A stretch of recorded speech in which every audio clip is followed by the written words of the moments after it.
Welcome back, everyone. I'm Clara, back again with another podcast here on the Feel Good Podcast Show. In our last podcast, we talked about depression, the causes, the effects, and we're joined by our lovely guest, Pastor T. Today, we're going to talk about how then does one know that they're really depressed and how to get out of that depression. Growing up, we are taught almost everything, but how to live in a state of happiness. No one really teaches us the importance of happiness. So now one can ponder, is our happiness not worth more than anything? Today again joining me is Pastor T, aka Mr. Forgood. Pastor T, welcome back. How are you doing? I'm alright. How are you doing, Clara? I'm fine. Are you feeling good this week? I'm feeling good. The Rabbi is always on point. Thank you for coming back again this week.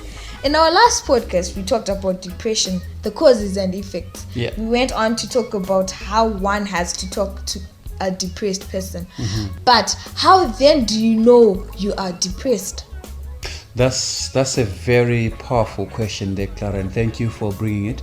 Because there are so many people, like we did say in our last podcast, that it's a very thin line between sadness and depression. Yes. And so when you say, how does one know they are depressed? There are what we call telltale signs. All right. That will tell you that you are definitely one of those people that are depressed. Why is it important to know if you are in depression? It's because you might actually suffer and go to the third stage. We talked about stages last week, which is major depression. Yeah, and once you get into major depression, you are at a stage where it's very difficult for you to come back. So, of course, thanks for this podcast. It will help somebody to avoid getting to that. So, for the telltale signs, a person can withdraw from people. Usually, that's what happens when one is falling into depression. They were outgoing, they were talkative and all, but suddenly their lifestyle changes.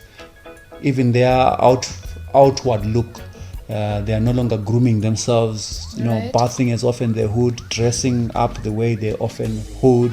They no longer care about life. Your appetite changes, your eating habits changes. A lot of things do change when you are falling into depression. But these things don't just happen all of a sudden. They are step by step, but this is how you get to see. If you are wondering, am I in depression? Check for some of these things that we've just mentioned. So generally, depression drains your energy, your hope and drive. Hence, it makes it difficult for you to take the steps that actually make you feel better. Yeah. Sometimes just thinking about the things that you should do, like simple exercising or just talking to a friend, it becomes very difficult. It becomes very exhausting. And not only difficult or exhausting, but actually... Well, I would say kushaya hanya, in Shona, where you no longer care, and talking to that friend that you usually talk to, it becomes more like it's a bother to you. So it's not just about having your energy drained, but you actually resent it. You resent it, right?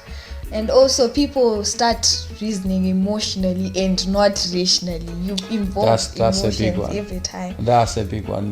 When somebody is suggesting something to you, you feel like they are attacking you actually. It happens a lot of times. You also start jumping into conclusions, making negative interpretations. Yeah.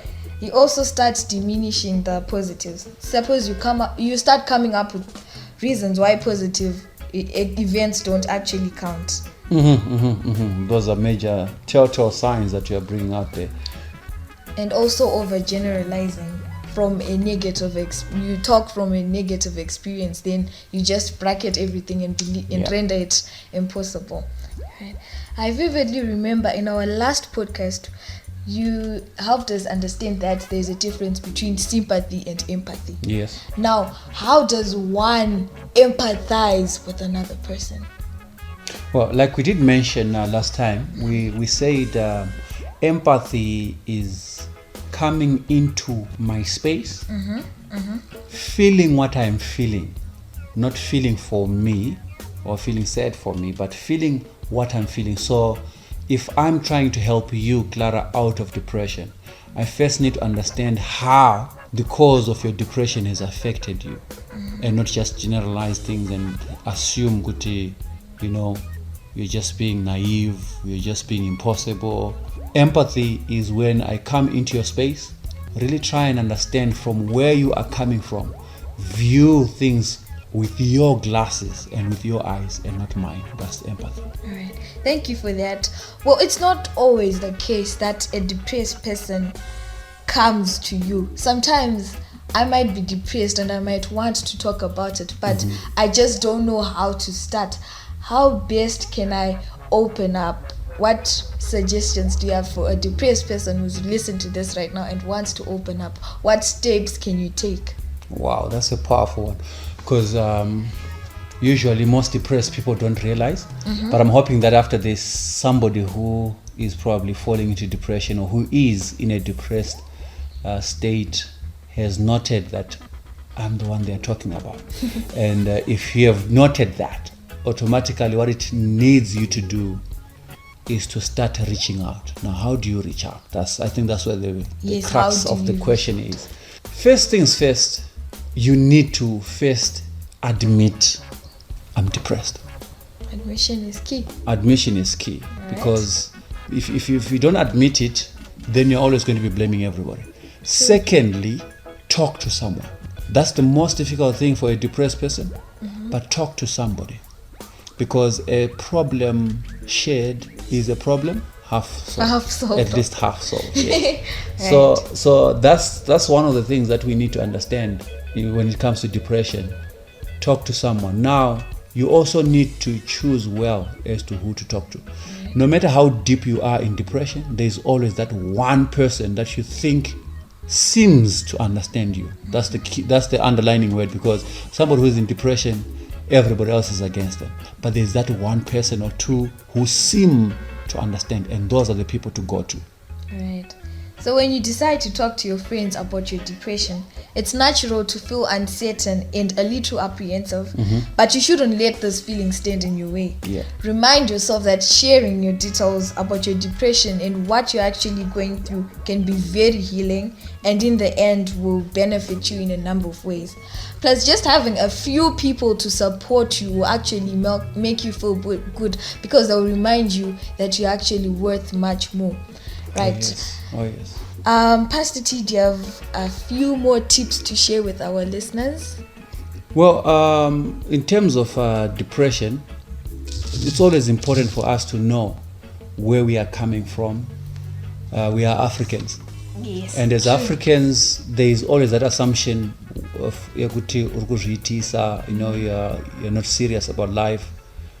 But your life is more important than those assumptions. So make sure that you don't end up in the worst part of depression, because you will stroke, you will die. Basically, you will die from depression, and it's possible to die. All right, thank you, Pastor T, for that. I hope my listeners actually learned something from this. So before we wrap it up, I would like to thank you, Pastor T, for joining me, and our listeners and our sponsors, the ones behind this lovely banner that you're seeing, the designers. You can look up for them on Facebook and Instagram. And also a big thank you to Mkukuji Media. So if you do have any follow-up questions, do put them on our comment section and we'll go through them and we'll address them in our next podcast. Thank you for tuning in. Don't forget to like and subscribe. Take care.